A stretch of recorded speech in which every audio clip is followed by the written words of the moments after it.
یا یہ جو انہوں نے کہا جس طرح سے کنفیوژن کریٹ کر دی کہ یہ اپ ٹو ہوں گے، مطلب حکومت کو جتنے لوگ چاہیے ہوں گے وہ اتنے لے لیا کرے گی اور جتنے چاہیے ہوں گے نکال دیا کرے گی، کیا ہوگا؟ دیکھیے جو بل پاس ہوا ہے نا، دیکھیں میں تو بالکل بینگ اسٹوڈنٹ آف لا آپ کو بالکل کلیئرٹی، میرا فرض ہے کہ میں کلیئر بات کروں. جی پلیز. یہ جو بھی آپ کے پاس ایم پی اے صاحبہ پیش ہوئی ہے، یہاں پہ آئی ہیں تشریف لائی، بالکل انہوں نے درست بات کی ہے.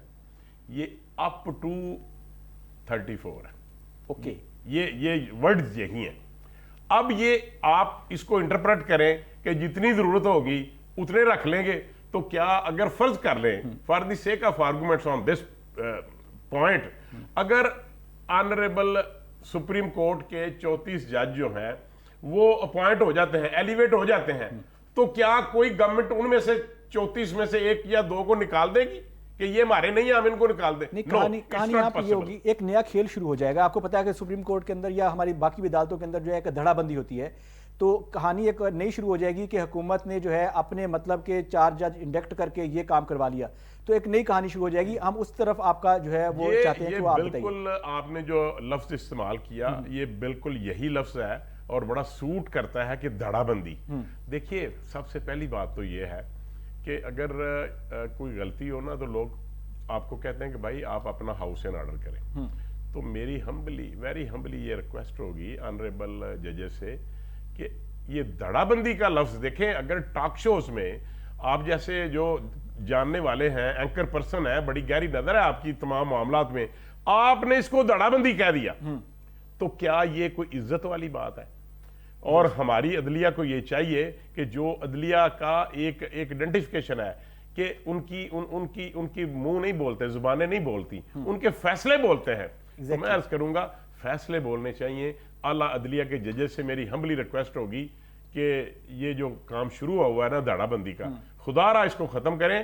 اور پاکستان کا 127واں یا 137واں نمبر ہے، 150 میں سے اب کوشش کیجئے کہ پاکستان کا تھوڑا سا بہتری کی طرف چلے جائیں اور ہماری عدلیہ کا وقار جو ہے وہ بھی بہتری کی طرف لے جائیں. اور آپ دیکھیں وہ کہتے ہیں نا کہ شکوہ ظلمت شب سے تو کہیں بہتر تھا کہ اپنے حصے کا دیا جلاتے جائیں. اگر فاضل جائش صاحبان نے بھی اپنے حصے کا دیا نہیں جلانا تو میں اور آپ کیا کریں. زبردست بات ہو گئی. اچھا باجوہ صاحب، ایک اور اہم ایشو ہے، آپ کو پتا ہے کہ کشمیر جو ہے وہ جل رہا ہے، وہاں پہ لوگ جو ہے ہر روز ان کو مارا جا رہا ہے، شہید کیا جا رہا ہے ظالم فوج کی جانب سے.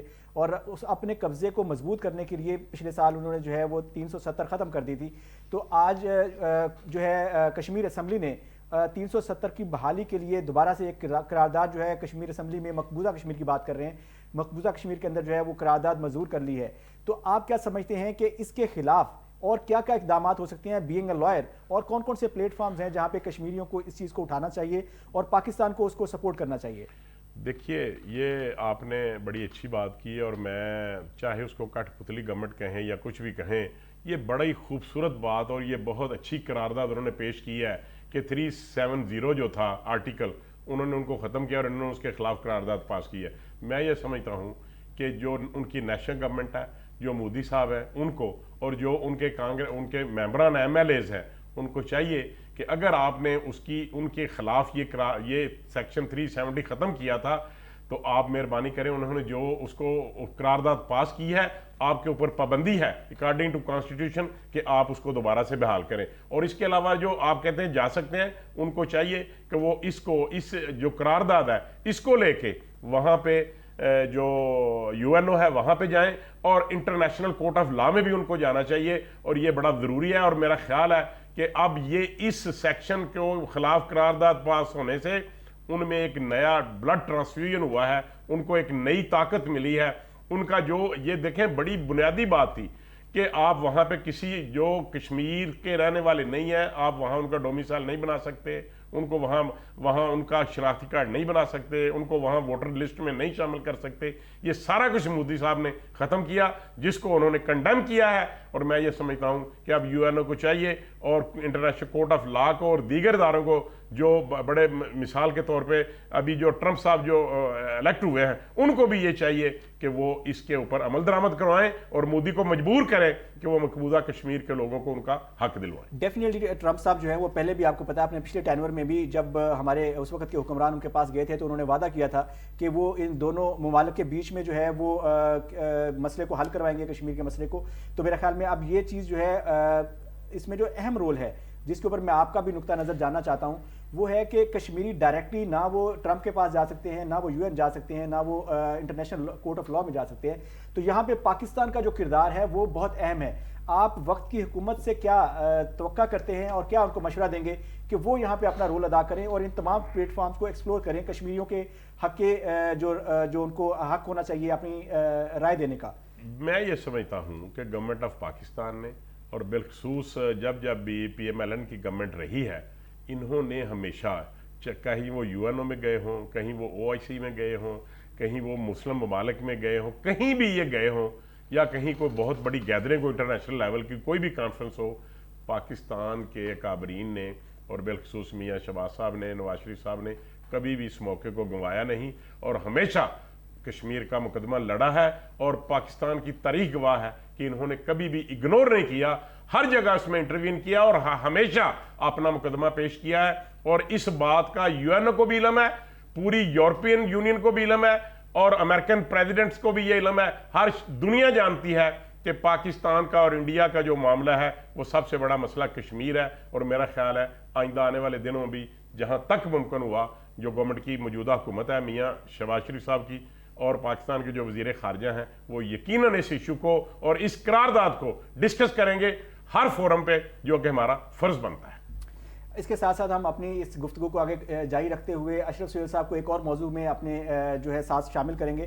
اشرف صاحب ہمارے آرمی چیف، ہمارا جو فوج کا فخر ہے، وہ اس وقت موجود ہیں سعودی عربیہ میں. محمد بن سلمان صاحب سے ان کی ملاقات ہوئی ہے. تو انٹرنیشنل پالیٹکس کی جو ہم بات کر رہے تھے اپنے پہلے سیگمنٹ کے اندر، تو آپ کیسے دیکھتے ہیں کہ یہ جو پیش رفت ہے یہ پاکستان کے لیے کوئی اچھی خبر کی توقع آپ کو ہے اس سے، اور کیا اور پیش رفت ہو سکتی ہے؟ میں یہاں پہ نا ایک دو چیزیں جوڑتا چلا جاؤں کشمیر کے حوالے سے. ایک تو یہ ہے کہ جو فاروق عبداللہ کی پارٹی وہاں پر اس وقت جیتی ہے ہیلڈ کشمیر میں، مقبوضہ کشمیر میں، اس پارٹی کا سلوگن ہی یہ تھا کہ اگر وہ جیت جائیں گے تو 370 اور 35A جو آرٹیکل ہیں انڈین آئین کے ان کو ختم کریں گے، اس کے خلاف قرارداد لے کر 35 چلیں اوکے چھوڑیں اس چیز کو، آپ ہم دیکھ لیں گے. چلیں 34A جو سا ہے اس کو ذرا اپنا چیک کر لیں گے. ہاں تو بات یہ ہے کہ اس کو وہ اس کے اوپر ایک قرارداد لائیں گے اور اس پر ورک کریں گے. اور انڈیا اگر ڈیموکریسی پر بلیو کرتا ہے تو اگر اس کے مطابق یہ جو اسمبلی مقبوضہ کشمیر کی منتخب وہاں کے کشمیریوں کے عوام کی منتخب اسمبلی ہے تو عوام کے منتخب نمائندوں نے 370 کو آپ کہہ لیں کہ ختم کرنے کا وہ جو فیصلہ تھا انڈیا کا اس کو ریورس کرنے کا کی قرارداد منظور کی ہے. تو انڈیا کو اس پر بھی تھوڑا سا خیال کرنا چاہیے، شرم کرنی چاہیے، انٹرنیشنل کمیونٹی کو بھی اسے دیکھنا چاہیے. جہاں تک آرمی چیف کی بات ہے وہ گئے ہیں وہاں پر سعودی عربیہ میں اور یہ ان کا دورہ بیک ٹو بیک ہے. اس سے پہلے پرائم منسٹر شہباز شریف تھے، وہ بھی مل کر آئے ہیں وہاں پر.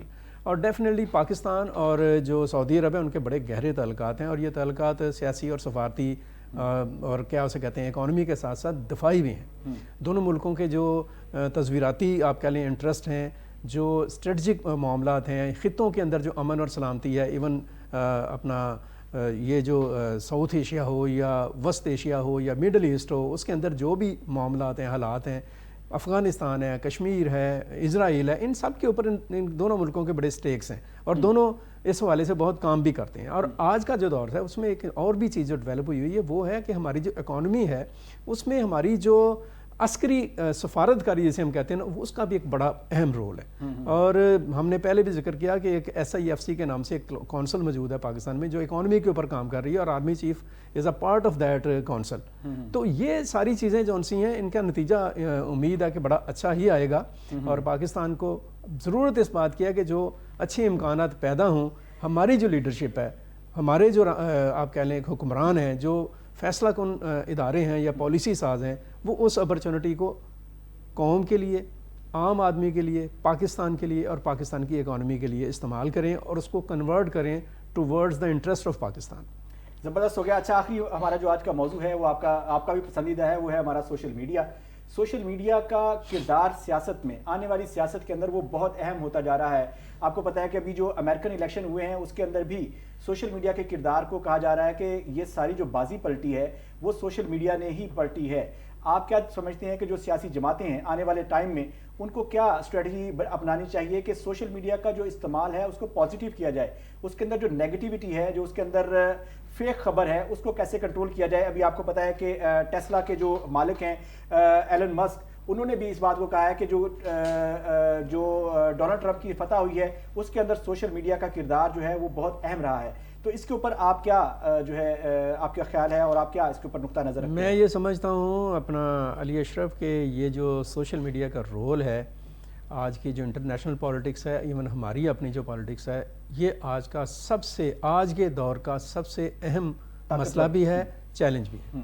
اس میں کوئی دوسری رائے نہیں ہے کہ سوشل میڈیا کا ایک بہت طاقتور کردار ہے، لیکن ضرورت اس بات کی ہے کہ اس طاقتور کردار کو ایک سالڈ گراؤنڈ کے اوپر ایک ٹرو آپ کہہ لیں کہ میڈیا اپروچ اور اسپرٹ کے ساتھ آگے کیسے بڑھایا جائے. پاکستان جیسے ملک جون سے ہیں وہاں پر سوشل میڈیا کو زیادہ تر ایک بے ہنگم پریپیگنڈا کے طور پر استعمال کیا جا رہا ہے، اور ہمیں بعض اوقات پتہ ہی نہیں ہوتا، بلکہ اکثر اوقات نہیں پتہ ہوتا کہ ہم سوشل میڈیا کے اوپر کسی دوسرے کا کھیل کھیل رہے ہوتے ہیں. ہم 5th جنریشن وارفیئر کا ایک آپ کہہ لیں کہ ٹول بن کر اپنے ہی ملک اور اپنی ہی ریاست کے خلاف اور اپنے ہی اداروں کے خلاف ہم جنگ لڑ رہے ہوتے ہیں، اور اپنے آپ کو بڑا، اور سب سے بڑا پرابلم یہ بھی ہے کہ ایک چیز جو ہے اس کی حقیقت کو، اس کی اتھینٹسٹی کو، اور اس کی جسے کہہ لیں کہ ویریفیکیشن کے بغیر اس کو اتنی جلدی پھیلا دیا جاتا ہے کہ وہ چیز بعد میں کنٹرول کرنا مشکل ہو جاتی ہے. تو بہت ضروری ہے اس حوالے سے ہمارے جو ادارے ہیں ان کو بھی، جو سوشل میڈیا کے اوپر بیٹھے ہوئے جو لوگ ہیں ان کو بھی، اور جو سوشل میڈیا سے متاثر ہونے والے لوگ ہیں ان کو بھی، کہ ایک نقطہ ضرور ذہن میں رکھیں کہ سوشل میڈیا پر آنے والی ہر خبر پر آنکھیں بند کر کے، خبر نہیں بلکہ اطلاع پر آنکھیں بند کر کے یقین کرنے کے بجائے اس کی ویریفیکیشن ضرور کریں. بہت بہت شکریہ دونوں مہمانوں کا. آخری سیگمنٹ کے اندر بہت اچھی بات کی آپ نے. اس کے ساتھ ہی ہمارے پروگرام کا آج کا وقت یہاں پہ ختم ہوتا ہے. آخر میں ہم یہ بات ضرور کہیں گے کہ سوشل میڈیا کا جب آپ استعمال کر رہے ہوتے ہیں تو کوئی بھی خبر اس کو بغیر ویریفیکیشن کے آگے فارورڈ مت کیا کیجیے. اس کے اوپر جو ہے آپ اس کی اتھینٹسٹی، اس کی ڈیٹ یا اس کا بیک گراؤنڈ یا اس کی ویلیڈیٹی وہ چیک کرنے کے بعد ہی آپ اس خبر کو آگے اس کی تشہیر کیجئے، اپنی اس کو شیئر کیجئے، تاکہ ہم جو اس کی نیگیٹیوٹی ہے سوشل میڈیا کی ہماری سوسائٹی کے اوپر اس سے محفوظ رہیں. اگلے ہفتے تک کے لیے اجازت دیجئے. السلام علیکم. پاکستان پائندہ باد.